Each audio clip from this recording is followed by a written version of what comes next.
We're a few minutes late. We still have one crying baby, but Renee's going to press play for me here, and then he's going to run down and see what's going on. River's having a hard time sleeping. He's usually down by 7, so I don't know why he's struggling. Reed is sleeping. The amazing thing about twins is even though River is complaining and crying, Reed is still knocked out.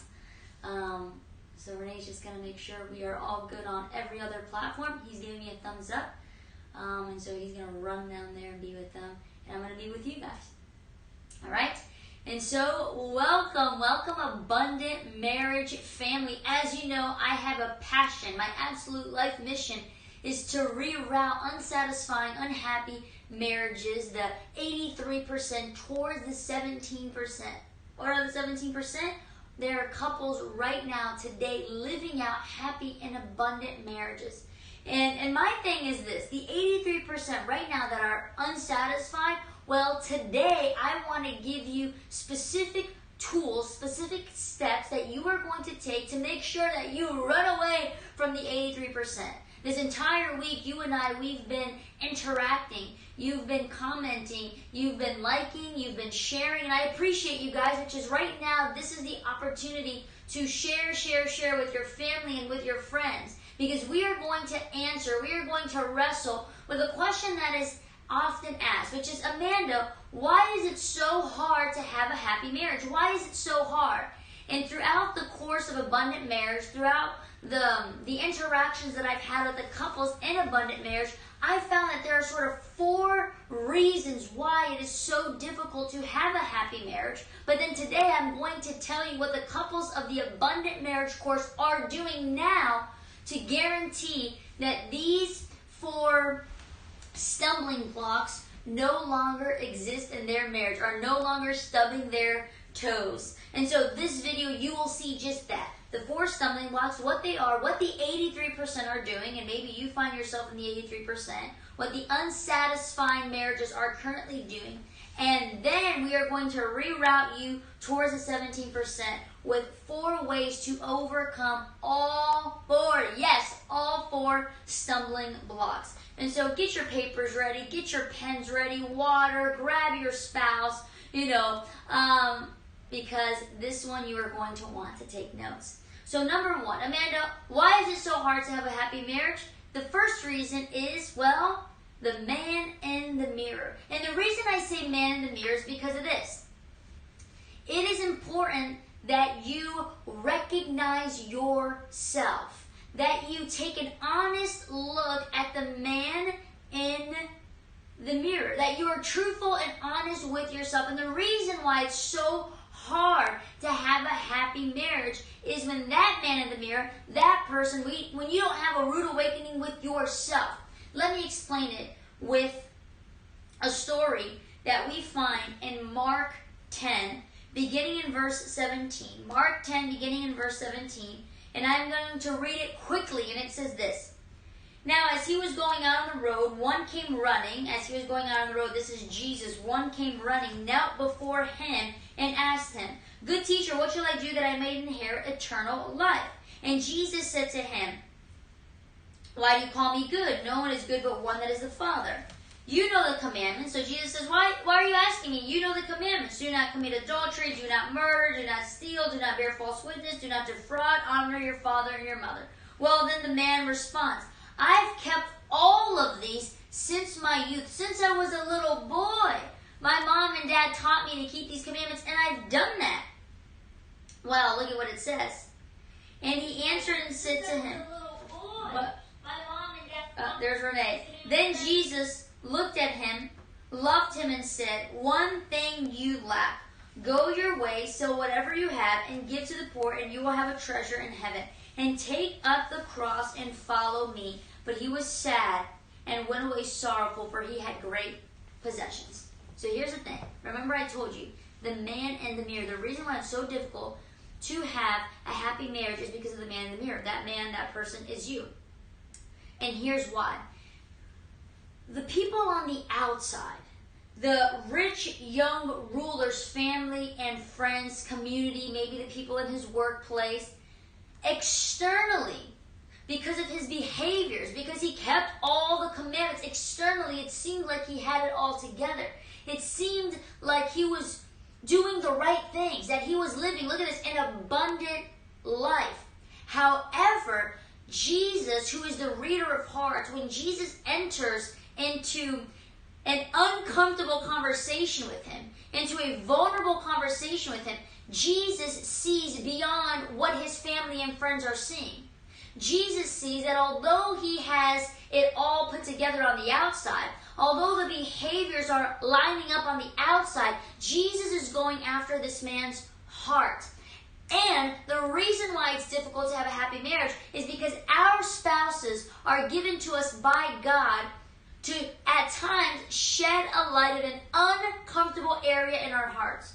The person who best knows you on this planet is your spouse. You interact with them every single day. You wake up with this person, you sleep with this person, you have dinner with this person, you have disagreements with this person, you have sex with this person. The list goes on and on and on. And so, the people we truly are, our most real self, is in the four walls of our house. So whatever your family, your friends, your church community, your pastor is seeing could be very different than who your spouse is seeing at home. And this is why it's so difficult to have a happy marriage, because God uses marriage to transform our characters, but oftentimes this pruning, this taking away, this getting rid of the not good stuff in our character is painful, as was demonstrated by the rich young ruler. When Jesus calls him out, not in a judging way, not to condemn him, but calls him out to say, hey son,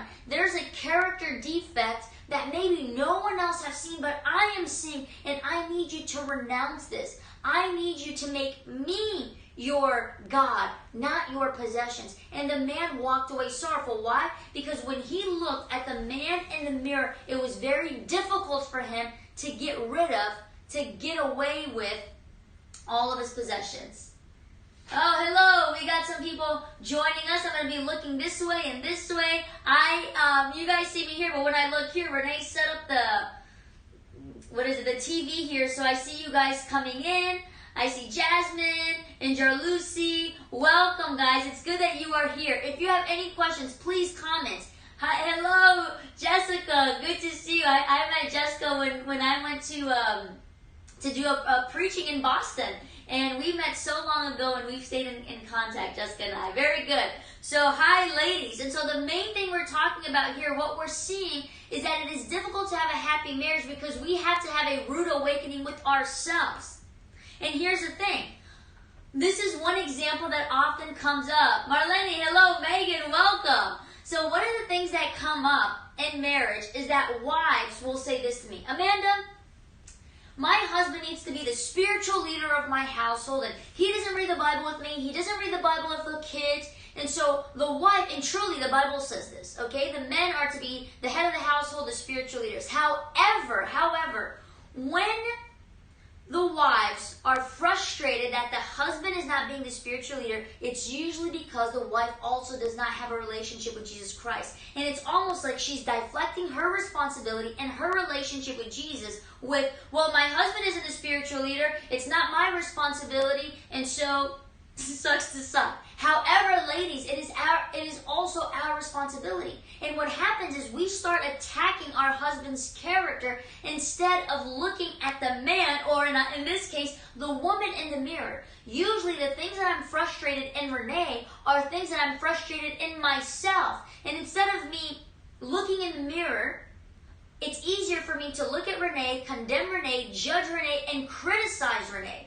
You know, the other day I caught myself doing this. We were having a hard time waking up in the morning with this whole time change. River and Reed waking up early, and so we had to wake up even earlier to do our morning walks. And I found myself sort of attacking and criticizing Renee with, you're not waking us up early, we're not spending time together, we're not having our morning walks, which is basically like our little dates every single day.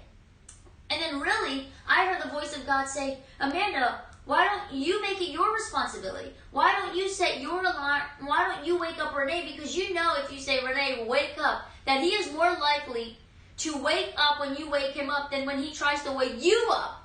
And so I said, oh man, okay. So the reason at times why it's hard for us to have happy marriages is because we are struggling as we wrestle with the man in the mirror, which is us. You see, oftentimes the 83%, remember, the 83% are those couples who are living unsatisfying, unhappy, mediocre marriages. And you know what the 83% does? I'm going to go and show you the 4 stumbling blocks. I'm going to show you exactly what the 83% does. And then I want to make sure that you know what is the solution, what you should do instead, which is what the 17% of the couples who have gone through the Abundant Marriage course are doing.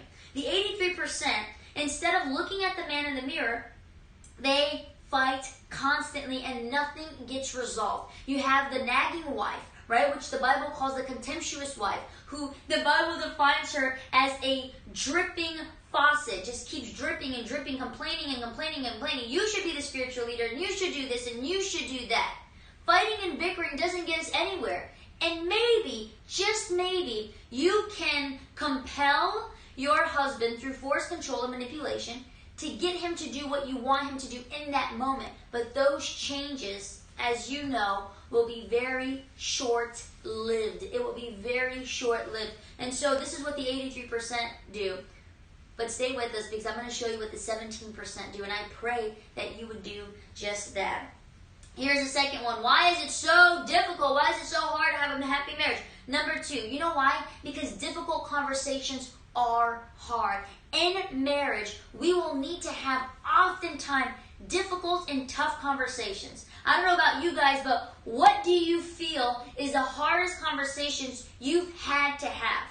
I know for the couples in abundant marriage, they've said things like, Amanda, the talk about children is very difficult. The talk about finances is difficult. The talk about in-laws, oh man, in-laws, that's a difficult conversation. The talk about cultural differences are very difficult. The talk about money, and yes, the talk about household chores and how they're going to get divided.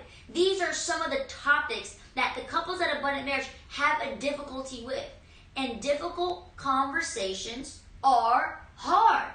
Now, not only are difficult conversations hard, but oftentimes what the couples in the 83% do is that they try to run away from difficult conversations as if running is going to solve anything, of which it does not. When you run away from difficult conversations, what happens is that you grow resentment with one another. This resentment leads to frustration with one another, and then the deadly, deadly indifference towards each other. I told Renee this the other day. He's like, well, I don't really understand. What do you mean? I said, I would rather a couple come in, head over heels with each other, or really, really angry and sick and tired of each other. He goes, well, really, why? I would rather them come in really angry with each other than indifferent with each other. Because anger still takes an effort to have. It takes effort. It takes energy to be angry at someone. But indifference is, I do not care about you. You are not going to take up an ounce of my energy. Indifference is a whole other ballgame. And if you avoid difficult conversations, your running away, your frustration, and your resentment will lead towards indifference in your marriage. We need to be willing to have difficult and tough conversations. I had a husband that I was just talking to just this week. And the husband comes to me and says, Amanda, I don't really know what's wrong with my marriage. To me, things seem like it's okay, but my wife says that I am a workaholic. And so we went down this rabbit hole trying to figure out if this husband was indeed a workaholic. And sure enough, after I talked to him for a few times, I realized this husband wasn't a workaholic. He likes to work, and typically speaking, here's an open parenthesis for you guys, it is more times than not, husbands will be workaholics versus the women. And the reason is Genesis. God made men to work. It doesn't mean that women don't work. I very much love working. Love working. I love doing this with you guys. But typically speaking, men will tend to be the workaholics. Men love to do things with their hand. I don't know if you've ever noticed, if a group of men get together, the first question that comes out of all of their mouths is, hey man, hey bro, what do you do? What do you do? And usually with women, when women are in a circle together, the first question out of their mouths is, how are your family? Or how are your kids? It's always questions about relationships. Okay? So anyways, backtrack. And so this husband was saying, my wife thinks I'm a workaholic. And we started to see, and I started to ask him some questions. And he said, you know what's interesting, Amanda? I was reflecting on some of the questions that you had me do. I am a stickler for giving homework. And so the husbands were supposed to reflect on this concept of being a workaholic. And the husband comes back and says, Amanda, I realized that when my wife went out of town, that the Sundays that I told her before that I had to work, all of a sudden when she was out of the house, those Sundays I stayed home. And I said, oh really? Tell me more. He says, yeah. He goes, so when she was out of town, I had no problem staying home. In fact, I loved staying home. He said, even Amanda, I had a really important job to do on a Sunday, but I said, you know what? I'm just going to go a little earlier on Monday, and I took the Sunday off to relax, and I love being home. And here's the problem, when my wife isn't home. And I said, well, why? And he says, because she's always bickering and complaining, and she's trying to have a conversation with me that I do not want to have. In this particular case, the difficult conversation was about in-laws. The difficult conversation was about in-laws. And what was this difficult conversation? Oh, man. And here it was. The wife was upset with him, constantly upset with him, because he did not defend her honor with her mother-in-law, his mother. And so what the wife wanted him to do was the wife wanted him to sort of pick a side, to defend her, and to basically, not be on the side of his mother. And so he's like, I hate having this conversation because look at what he says. I feel like an awful husband, and then I feel like an awful son. How, Amanda, can I possibly choose between these two women? My mother who raised me, who I love her, who I give my life for her, and also my wife, who I also love her. She is the mother of my children. Amanda, I would die for this woman. At times it's hard to have difficult conversations, but women, men, we need to be reasonable in our requests. Because truly, I would never want Renee to feel like he has to somehow choose between his mother and me. That's silly. That's crazy. I don't want Renee to choose. Renee loves us, and we have different relationships. And so sometimes, which we'll do a whole other live about this, wives, if you have a problem with your mother-in-law, take it to her directly. Don't make your husband choose sides. This isn't a side thing. You are on the same team. Your husband loves his mother as he should. More so than ever, now that I have two boys, Lord have mercy, I have two boys. You know what that means? I'm going to have two daughter-in-laws. But I want to make sure that I love my daughter-in-laws. You know why? Because then I'll get to have my sons around all the time. But what I would never want my son to feel is that he somehow has to choose between his wife and his mother. He never has to do that. I want my son to absolutely love his wife because he's going to be one flesh with that woman. That is the woman that God has given him to take care of, to provide, and to protect. And then I'm mom.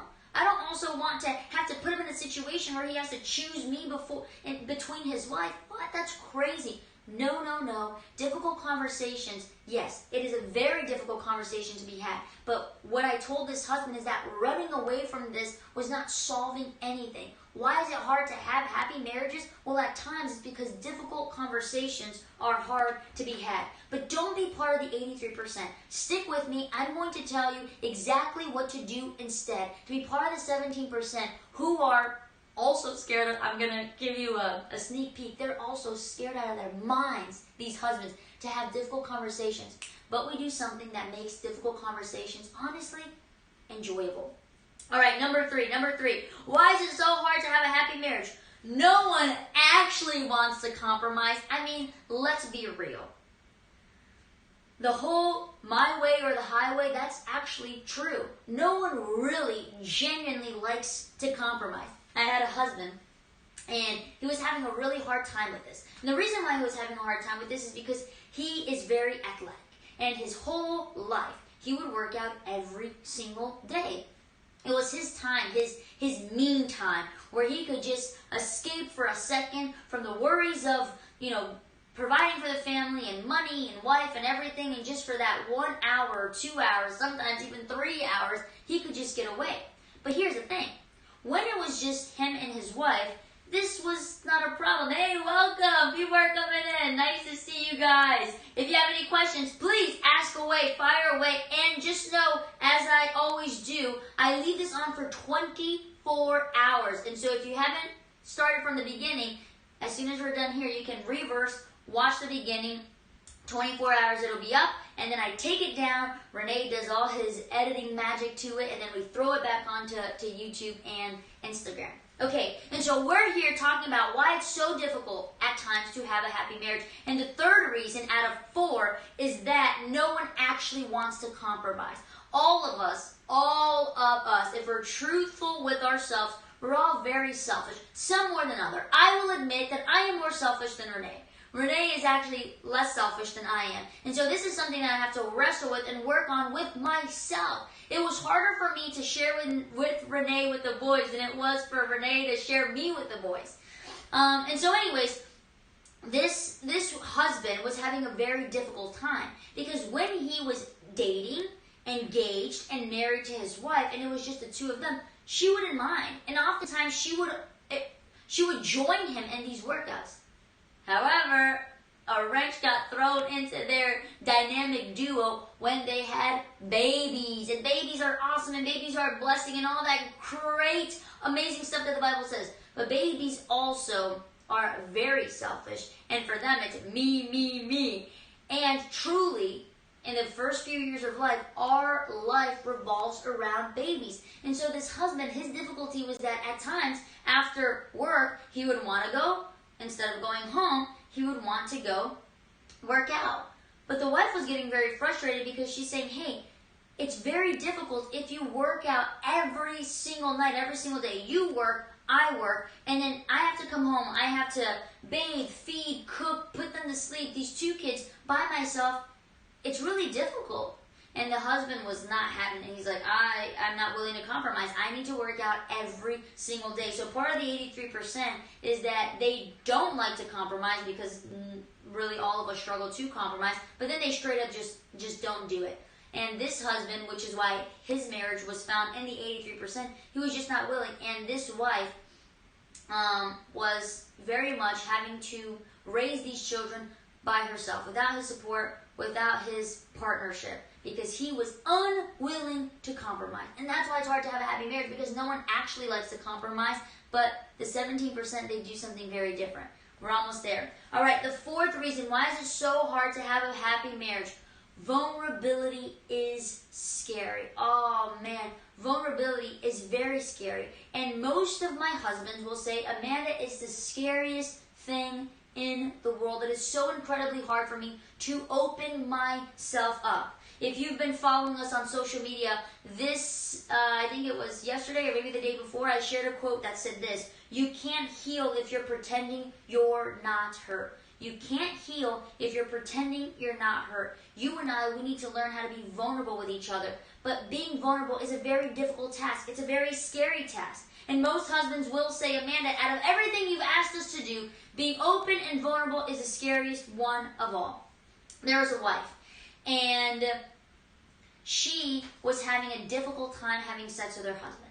And the husband was starting to get very frustrated, but besides frustrated, he showed. So this is how it went down. Wife was having a very difficult time having sex with her husband. Husband demonstrates externally he's frustrated, he's angry, he's upset, but internally he was showing, I don't feel like I'm enough. I feel unworthy. I feel like I can't please my wife. He literally explained that he felt like a little child. But he wasn't showing her this. He was just attacking her because she was having a difficult time having sex. Well, the wife musters up the courage. The wife musters up the courage to explain to the husband why she was having a difficult time having sex with him. They were married, and they hadn't had sex with each other prior to their wedding date. They married virgins. And the problem that the wife was having is because in her past, abuse had taken place. And she had never dealt with the abuse, or it never came up because she had never had sex with anyone else after that abuse took place. And the husband had no idea, and she mustered up the strength to tell him what was going on.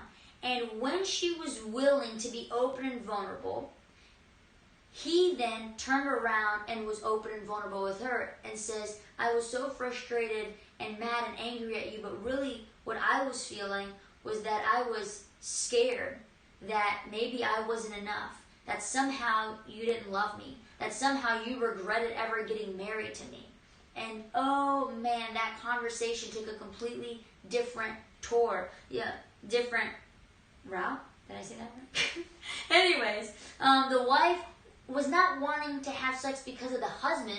She was not wanting to have sex because she was getting triggered. But the husband didn't know this, but when she was willing to share, and this is what the 17% do, the 17%, is vulnerability scary for them too? Of course, but the 17% are willing to share their vulnerabilities. But I will also add, the 83%, not only are they not willing to be vulnerable, but even if they, at times, if a little vulnerability comes out, the other partner, the spouse, they try to give a quick fix. And folks, there are things that have happened in our life, whether in the past and the present, that a quick fix is not going to solve. A quick fix is not going to solve. Hello, we got more people coming in. Hey, Mom, you can always count on your mom to be in your lives. Natalia, welcome. And I'm probably going to say your name wrong, but Lozana 55, that's the last name I think. Welcome, welcome. I'm happy to have you guys here. And so we are talking here about the 4 stumbling blocks that make it difficult, that make it hard to have a happy marriage. And so now, if you are just joining us, you are now going to hear the solutions. I shared with you what the 83% are doing. The 83% are living mediocre, unhappy, unsatisfying marriages. And the way in which they go after these 4 stumbling blocks are in a way that you and I should not. So now is the time to reroute your marriage. If some of the things that I've said, you said, oh my goodness, Amanda, I've been doing just that. I've been doing everything you said that we shouldn't do. Everything you said that are making a relationship even worse, I've been doing that. Well, don't despair. Here at Abundant Marriage, we are a community. We are a family of like-minded individuals that, do you have perfect marriages? Of course not. However, we have a perfect God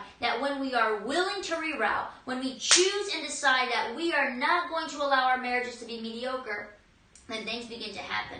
You know, I saw a quote the other day and it says this: marriage is not a promise. Look at what it says. And I was so confused when I read it. It said, marriage is not a promise, but a possibility.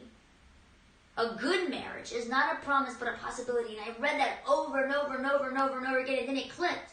Although God promises us that He came to give us life and to give it abundantly, and God has a bunch of promises in the Bible, unless we claim these promises, it's not going to happen.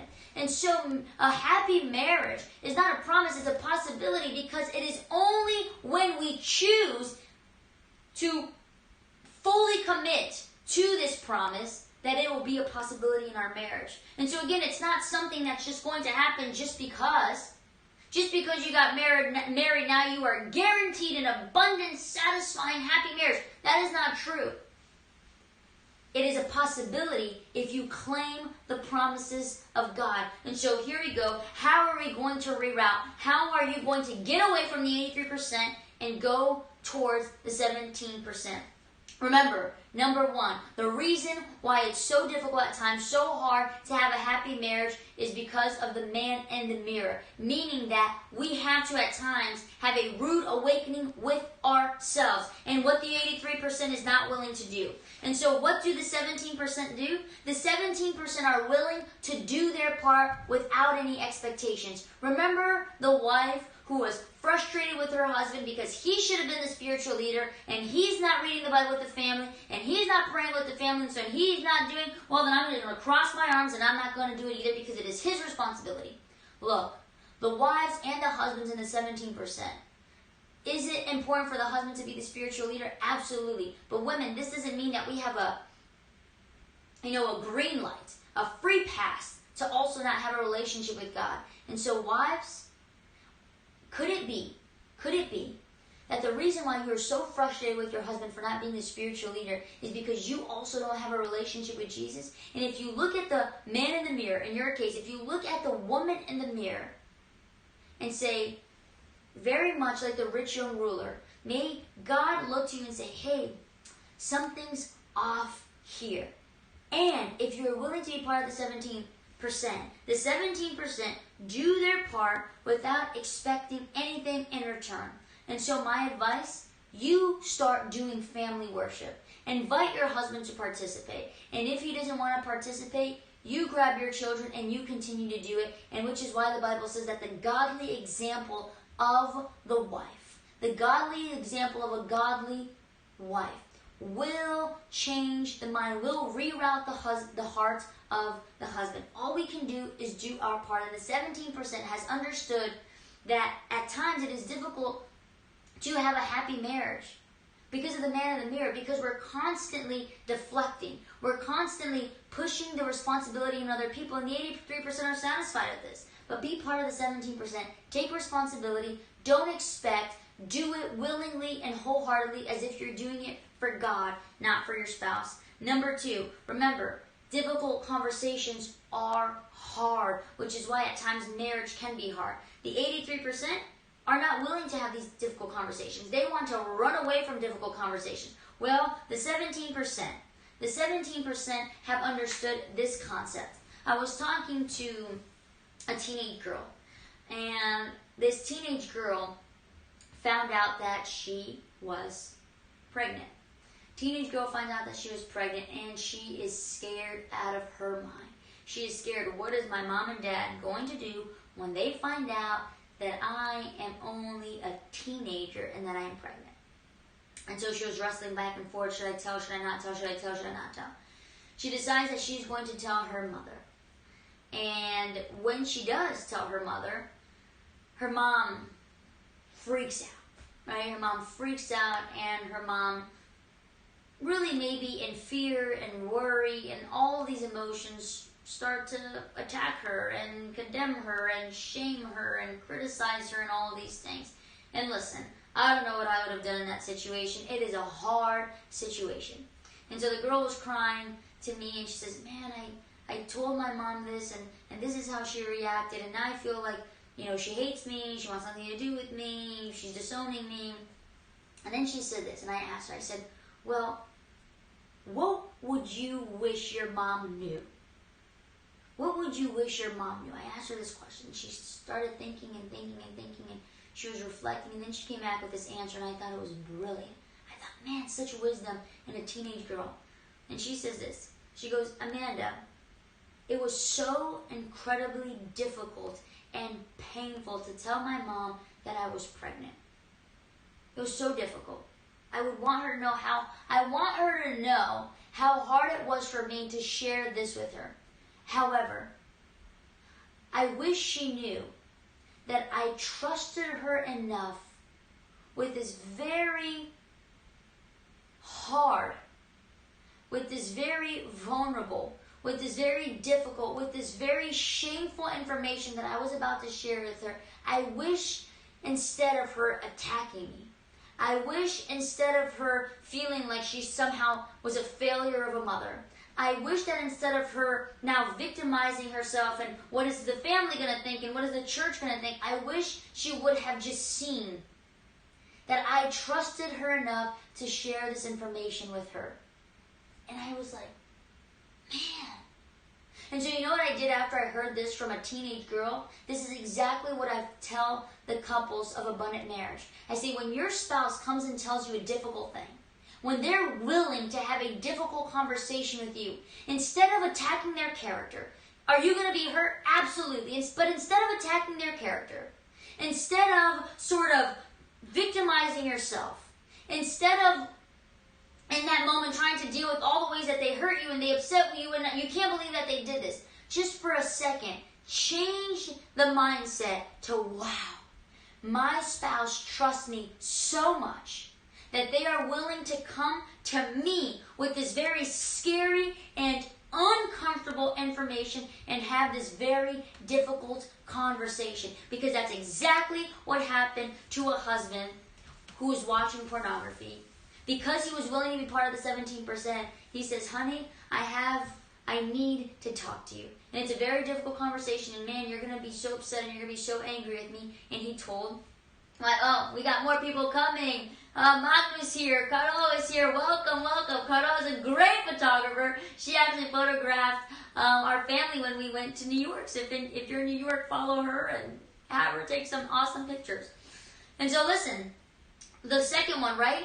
Difficult conversations are hard to have, but the 17% have changed, have shifted their mindset to saying, if my spouse is coming to me with something difficult, I am willing to listen because they trust me enough. Look at this. They trust me enough to come to me.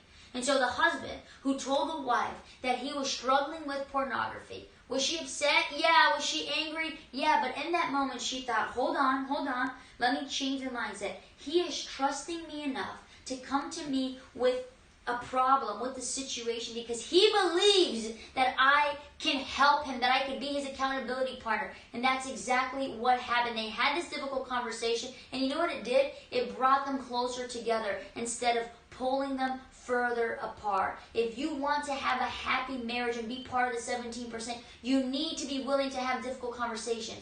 And remember, if your spouse comes to you with a difficult conversation, don't victimize yourself, don't attack their character, but put in your head, they have trusted me enough with this difficult information, and I am going to help.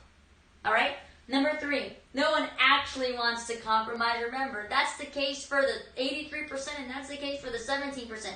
No one actually wants to compromise. But even though the 17% also are selfish, they also have a difficult time compromising, but they choose, they decide to do it anyway. Remember, it all starts with the will. The will to love. And if you love someone, you have to serve and sacrifice for this person, or else your love will be cheapened. It will be toxic. It will be lust and not love. Love that is love. Love that is agape. Love that is unconditional. And love that is Christ-centered serves and sacrifices even when it's difficult, even when it's hard, and even when we don't want to.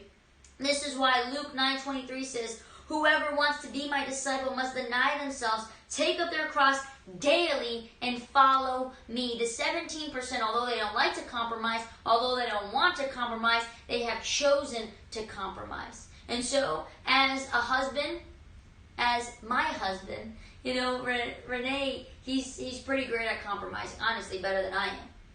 And there are so many things that he did before River and Reed were born.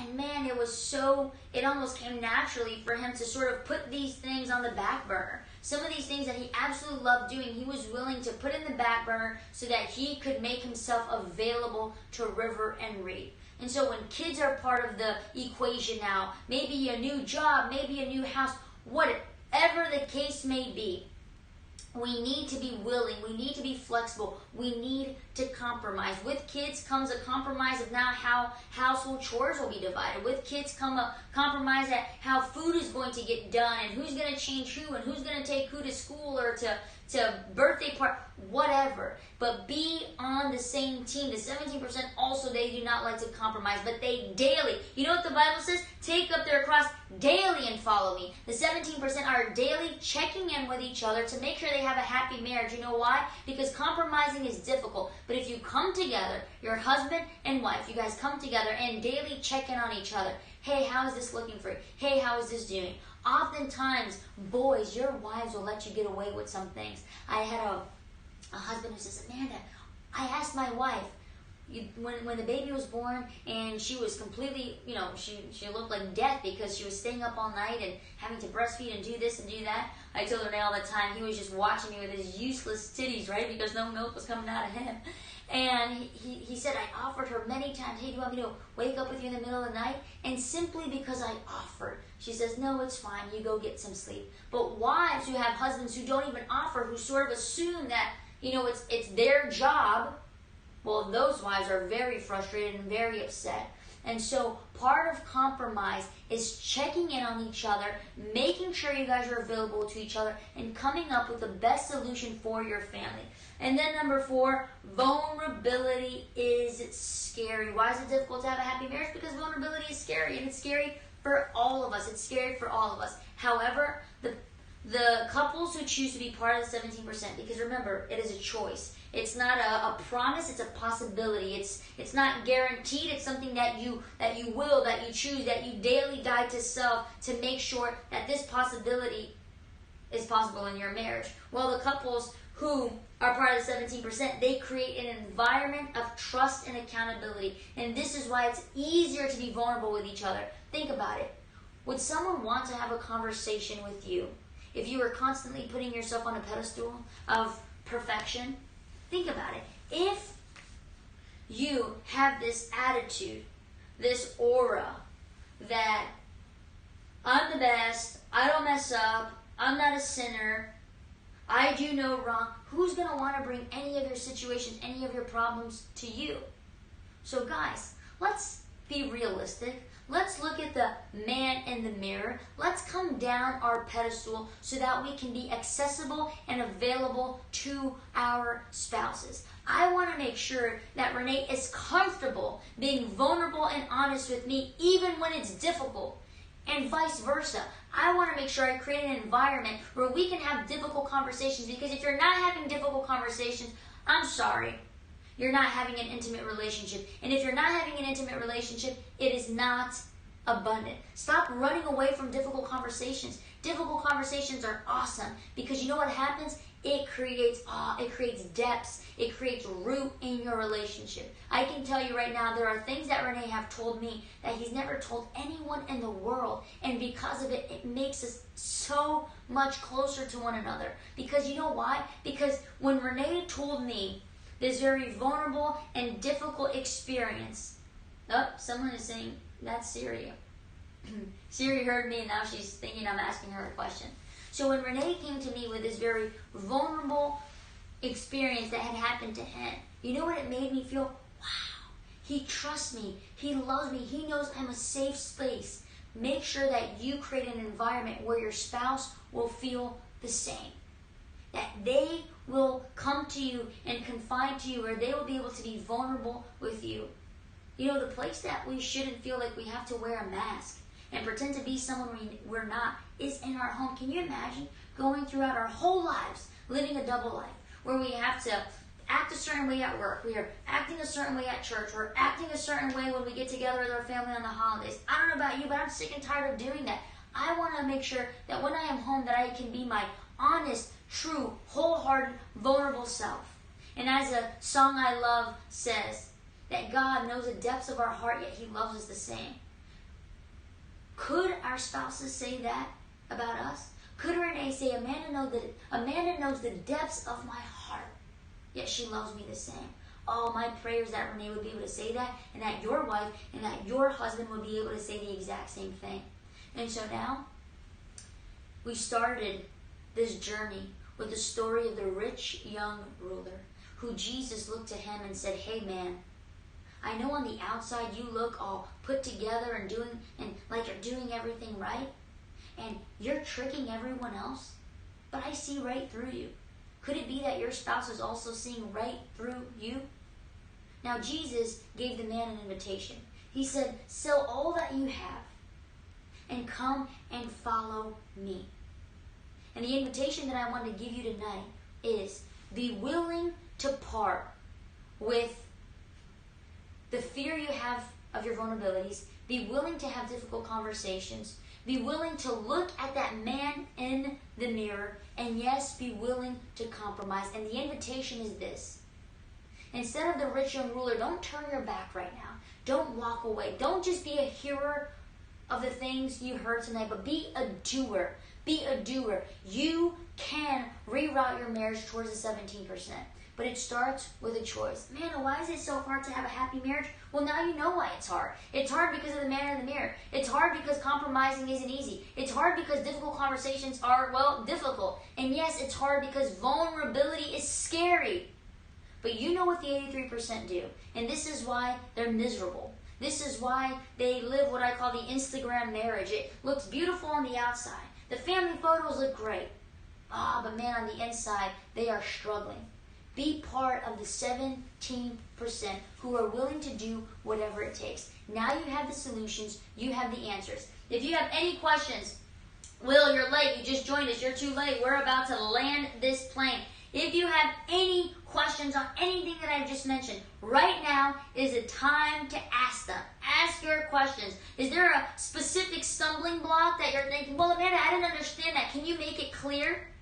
what specific stumbling block are you most curious about? Or maybe, which one do you believe you will struggle most with? I know that my men say, man, it's the vulnerability when it's hard for me to talk about my emotions. Women, what is it for you? So we'll see if we have any questions. And if not, maybe you want to ask me them privately, and that's okay too. I'm always available to you guys. You can send me a direct message. You can go there, send me a DM.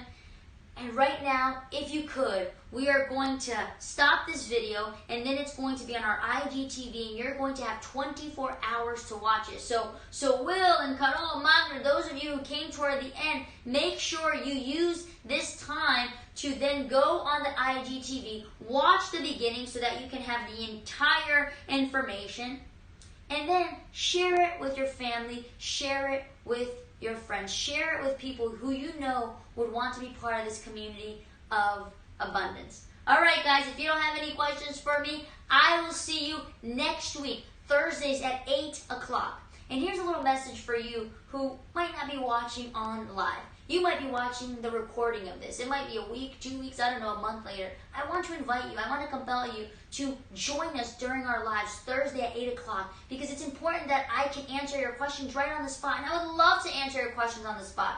And so make sure you join us Thursdays at 8 p.m. Natalia, thank you so much. Clapped hands. Thank you for being here. As always, I am excited to be part of this journey with you guys. And I know that soon and very soon, when we are kicking it back in heaven, we will know that these were the little moments that we were intentional about our relationship that completely made a difference. And so who knows, my challenge for you, take one of these. Take one, take 2, 3, or 4. Take one stumbling block. And this week, have that difficult conversation. Be willing to compromise. Or maybe for you, you're going to share something vulnerable that you've never shared with before. Or maybe, number 1, you are going to look yourself in the mirror and you're going to say, I am not going to deflect to my spouse. I'm not going to say, well, you should be the spiritual leader, or you never clean, or you never do this, or you never do that. I am not going to attack the things in my spouse that are the very things that I hate in myself. I'm not going to attack it in him. I'm not going to attack it in her. I am going to attack it in myself. I'm going to look at the man in the mirror. I'm going to look at the woman in the mirror, and I'm going to say, Jesus, help me. Oh, Marley, you're too late. We're landing this plane. All right, guys, that's it. I will see you next week, Thursday, 8 p.m. Bye, guys.